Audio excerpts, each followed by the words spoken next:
القدر بيلعبها مع الاهلي تاني وبيخلي بورتو وبالميراس يتعادلوا سلبي.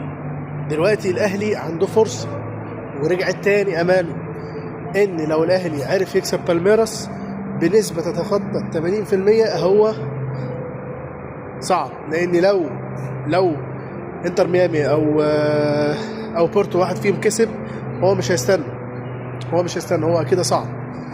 ولكن لو اتعادلوا انتر ميامي او بورتو هيبقى لسه في وقت، لان هيبقى كل واحد معاه نقطتين ولسه قدامهم ماتش مع كل واحد مع الفرقه الثانيه.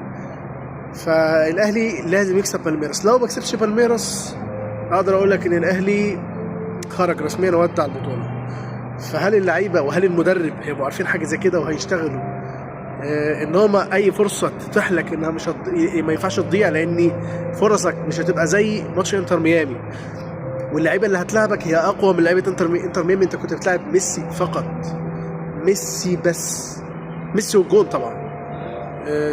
لكن غير كده الفرقه اللي انت هتلعبها فرقه جامده، فرقه غير اللي انت لعبتها قبل كده، فرقه عندها انياب قويه، عندهم سرعات. فلازم تبقى فاهم ان انت مش هتلاعب فرقه اقل من الثانيه، لا هتلاعب فرقه قويه جدا. فهل الاهلي قادر ولا مش قادر؟ هيبان ان شاء الله يوم الخميس هنعرف.